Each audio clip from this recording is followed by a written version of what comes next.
Hello everyone, I'm Sugary Sweet, and once again you are watching my Shiny Force 3 Scenario 1 Insane Mode Efficiency playthrough. So we are on Battle 7 now, and we are outside in the open air again. And you can see right away that something interesting is going on. Mascarin is trading a dagger that we bought to our newly recruited unit. His name is Julian, and he is actually a soldier class, just like our main character Symbios. So that means he comes with a lot of the bonuses associated with Symbios. He uses swords and daggers, although he does specialize in the blade subtype of swords rather than the normal swords that Symbios uses. The game actually thinks he's so cool that he gets his own theme song when he's in battle that's not like any of our other units. So obviously people who are already familiar with the game know that the reason for this is of course that Julian is one of the main characters of the game alongside Symbios and Medion. Although in Scenario 1 and Scenario 2, if Julian gets killed, you don't get a game over, so he just acts like a normal unit in that sense. As mentioned, he does have the same skill set as the other main characters, Symbios and Medion. He has the Egress spell or return spell, and of course, just like Symbios, he has access to the attack friendship bond, which is a pretty rare thing to come across. Before I talk a little bit more about Julian, let's talk about what's going on screen right now. You might have noticed that I didn't really move Julian much on the first turn. I kind of kept everyone behind a bridge. That's because this new set of enemy, the Distonio soldiers, are pretty dangerous. They have the highest attack values of any enemy we've met up to this point, so I had to be careful approaching them on the first turn. In fact, if Julian ran in on the first turn like he had an opportunity to, because he had a pretty nice starting position, he would have just gotten immediately killed by those soldiers, and obviously that is not an ideal strategy. So I mentioned last map that I was grinding up Albright and Mascarin's support level, and that's coming into play right now. You can see that they only do 2 damage per hit to Mascarin, and for some reason they still decide to prioritize targeting her over targeting somebody else. You might think that's obvious because I've only also put Albright and Dantaras in range, but in fact even if I had put some other units in range, they still would have targeted Mascarin in this case. And I've mentioned this briefly in the past as to why this is happening. So aside from just the general use of having an extra defense stat, the friendship bond from Albright kind of allows us to trick the AI sometimes. Mascarin's defense value is pretty low right now, even with the silver ring still equipped to her. So normally she would be taking 7 damage from the Distonio soldiers. So obviously with 2 of those on her 13 HP, she would get 2-hit KO'd. And as I've mentioned before, in this game, the AI does tend to prioritize targeting killing your units first, and then they go for Symbios after that. And then if neither one of those is satisfied, they tend to go for dealing the most damage to any one of your units. So in this case, of course, the soldiers thought they can combine to get a KO on Mascarin, but in fact, thanks to Albright's friendship bond, she's able to face tank those lances pretty well. The other aspect of this is that because at the beginning of this map there's that one tile light choke point on the bridge, I do want to divert their attention before they walk onto the bridge or like block my way in some way. So in order to kind of get out ahead of the bridge, I need whichever units I need distracting soldiers to outspeed them and be able to cross the bridge before they can move. And of course Mascarin being pretty much our best source of damage just makes it an even easier choice, combined with Albright getting weapon triangle advantage on these lance soldiers. So it's a pretty good combination to use against these guys, and it makes for a good payoff to the friendship grinding I did with Albright and Mascarin in the earlier maps. So I mentioned that I moved the silver ring off of Mascarin. In fact, I reshuffled a lot of the accessories around, because the next 2 maps of this chapter, they take place right after each other, and you're not allowed to restock your items or go back to town or whatever in between them. Unless you're casting Egress, obviously, which we're not doing. So in order to get ready for that, I do rearrange the accessories a little bit to be useful on both this map and the next one. The Iron Bracer got put on Albright so I can hit some of these land soldiers a bit harder, and Symbios doesn't need the attack boost from the Iron Bracer as much anymore, so I moved the life ring from Grace onto Symbios. This does make Grace a little frailer, but it's not like I'm using Grace to tank stuff all the time anyway. And there's going to be some annoying moments in both this map and the next map especially where I want Symbios to be able to recover some HP in between turns, and they're not always going to have the luxury of using herbs on themselves.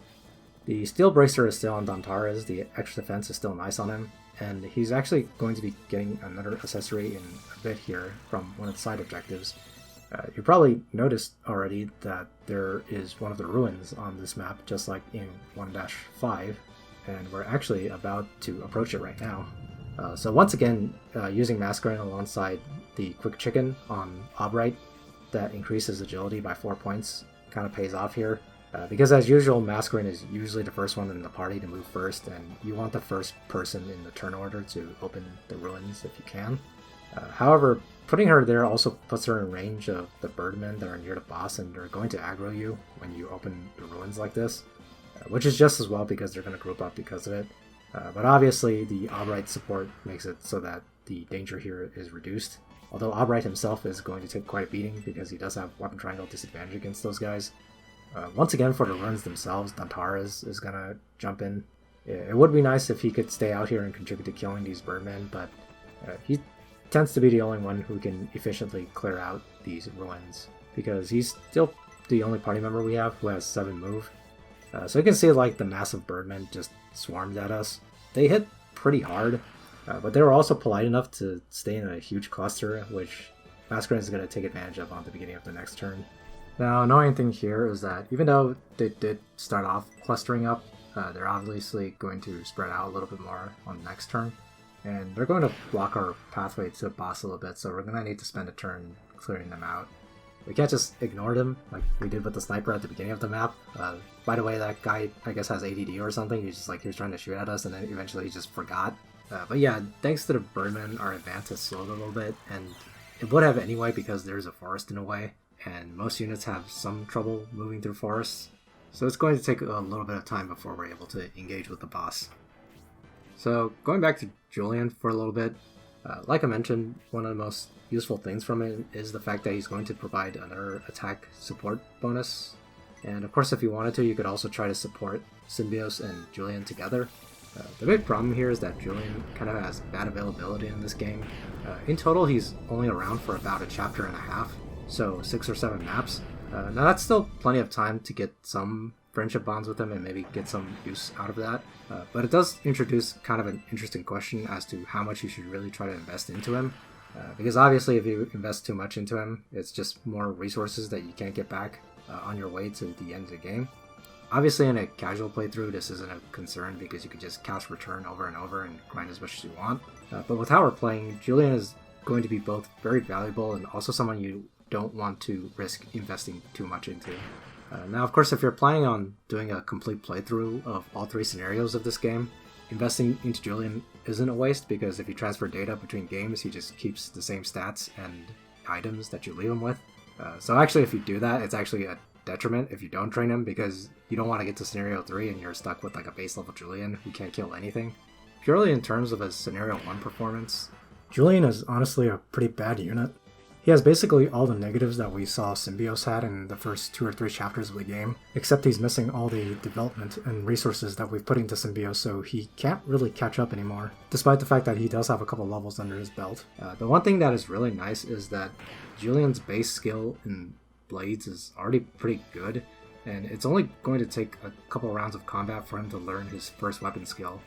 So as soon as that happens, at least he'll get a bump in his attack power, about +3 or so, based on the weapons we have right now.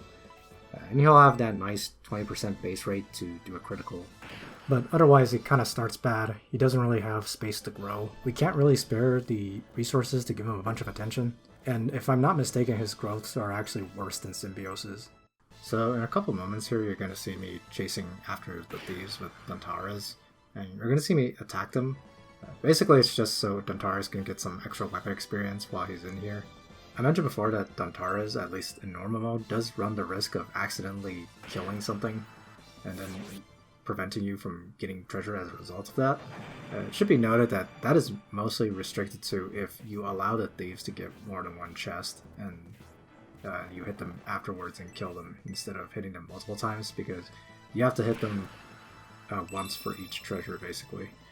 Speaking of the items, just like the last ruins and just like pretty much every ruins that you'll run into in this game, you get some pretty useful items here, and there is at least one item in each ruins that is pretty much unique to that spot and you can't get anywhere else in the game. I think that's another reason that the ruins kind of piss some players off, just because if you're a completionist and you want to collect every item, then if you miss out on it, you kind of have to reset the game. The first item from the thief that Dantaras is currently chasing down is going to be a Goddess tier. You've actually already seen this item if you've been paying attention. You've seen that I have one in Mascarin's inventory, and I got it way back in Chapter 1, just from a random bargain. It's basically the MP Restoration item of this game. MP Restoration items are fairly rare in this game. I mean, the Goddess tiers you can get somewhat regularly, but they're limited and you usually can't buy them. And even though we're not really running into any MP problems right now Mascarin still has pretty low-cost spells to work with, so it's not as big a concern. But obviously it's nice to have a stock of them around, and the Goddess tier is a much better secondary reward from this Ruins, as opposed to the last Ruins, which had the healing drop as the secondary reward, which of course is kind of pointless, because like I said, you could just buy those. So the most unique treasure this time is, of course, at the end of the hallway. It's a Protect Ring. By itself, the equip effect isn't something particularly special. It gives defense plus 5, which obviously is still pretty nice because 5 defense is quite a bit, especially since we're still pretty early into the game when numbers aren't too inflated, so 5 defense can mean the difference between dying in 2 hits and just like tanking like 5 or 6 hits. But the unique thing about this ring is that it's the first ring we're gonna get that has a use effect.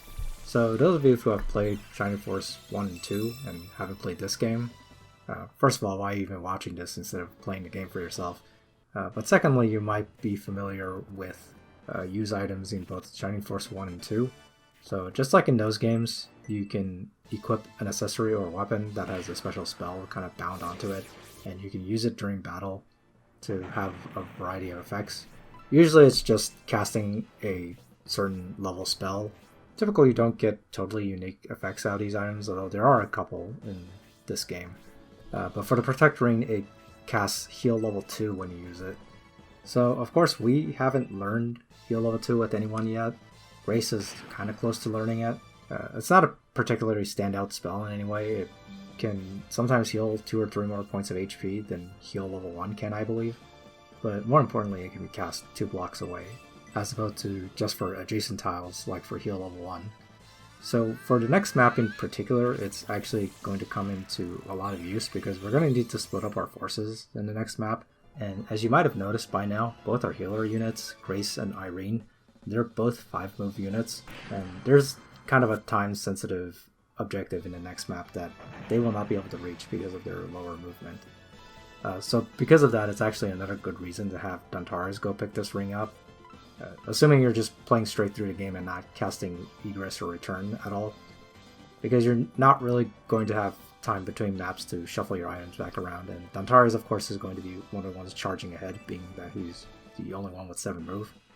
Now, on-use accessories like this are not just things you can use freely forever. So items like this, every time you use them, there's a chance that they could crack. And when that happens, you have to just hope you get to a town at some point so you can repair them. So every time you use an item like this, they have a 20% chance of cracking. So it's not super likely that they can crack or anything like that, but it's certainly high enough for you to see it a fair number of times during a playthrough. So going back to what's happening on screen right now, you can see that we've cleaned up all the Birdmen and we're inching towards the boss. Albright is so excited about this that he decides to emulate the Kool-Aid Man while getting a critical hit. But this boss fight in particular is actually pretty dangerous if you approach it too carelessly. Not only does the boss himself have sky-high attack, he actually has 23 attack and he can potentially one-shot Julian at this point. Though thankfully, since I equipped the life ring onto Symbios, he doesn't have too much trouble taking a hit from him. But the other thing about this boss is that he is surrounded by a bunch of pretty dangerous units, most notably the Imperial Mage, who has Blaze level 2, and you've already seen how destructive Blaze level 2 can be in the hands of the player, so it's really not much different in the hands of the enemy. They are slightly weaker than the player-controlled mages, because player-controlled mages like Mascarin usually have some kind of bonus to their magic attack stat or certain elements, which usually doesn't apply to enemy mages. But we definitely want to take him out quickly before he has a chance to cast anything, and we're just going to do that right now. Another pretty annoying unit here is the Priest. He's about to cast Tornado on Symbios, so he also does magic damage, which is always pretty dangerous. But Tornado isn't too bad. Tornado is one of the weaker spells in the game. Obviously, the more annoying thing about the priest is that he also has the heal spell, so you really don't want to engage the boss without killing him first, for the most part. If you dogpile everyone at the precise right moment, you might be able to heal the boss before the priest gets to cast anything, but it's probably more convenient just to kill him. And another thing you're going to notice soon is that this boss really doesn't seem interested in engaging the player. In fact, he doesn't really engage you until you're like 2 blocks away from him. So the game almost kind of tricks the player into thinking that this is a very dangerous group of enemies, when in fact their AI is set up in a kind of baffling way. You can rush in and take out the mage and the priest, like what I'm doing here, and if you keep the correct distance from the boss, he actually just kind of leaves you alone, which works just fine. Though it is worth noting that once you do get his attention by standing within like 2 blocks of him, he does actually move around, so if you have really frail units you don't want to get one shot, then you should obviously just keep them out of the way. Although one thing I do feel the need to note about this guy's position, and because of the way his AI works, it might prompt the player to stand on the road tiles while attacking him. I don't know if this was an intentional trap by the developers, but road tiles in this game are one of the few tiles that have 0 land effect when you're fighting out in a big field like this. Even the grass tiles have 15% land effect, and sometimes the darker patches of grass actually have 30% land effect, just like forests do. So if you mistakenly place a unit on the 0% land effect when you didn't mean to, you might not have enough defense to survive an attack you otherwise could have. But of course we're just going to put Masquerade on there because once again we have the useful Obright support bonus. So you can see that aside from the priest and the mage, I kind of leave the 2 leftover Birdmen alone, and that is because they leave me alone. I don't know if there's something broken about their AI or something, but they just never move. Even after you start engaging with the boss, they just kind of stand in place. So I think they just really hate their boss or something, and they're okay with you coming in to kill him. So to finish off the boss, we just dogpile him with everyone we got.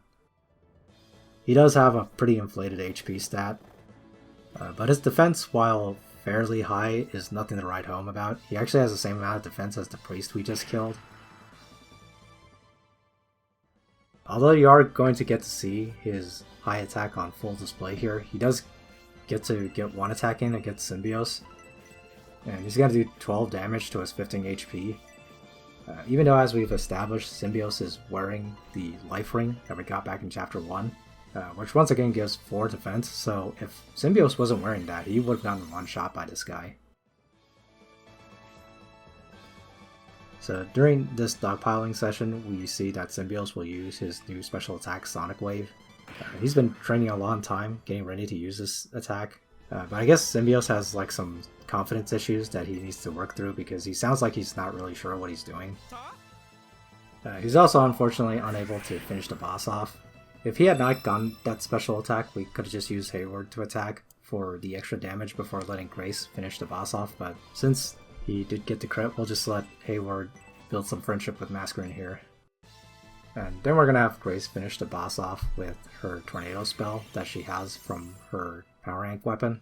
Worth noting that the Power Rank actually gives Grace the Tornado spell. It doesn't cast Tornado upon use or anything like that, so Grace can just use it infinitely using her MP pool if she wants. And by standing next to Masquerade for the magic damage bonus, you can see that Grace actually does a fair amount of damage as well. But yeah, that's right on time for us to finish Battle 7 in 10 turns. I'll see you guys next time.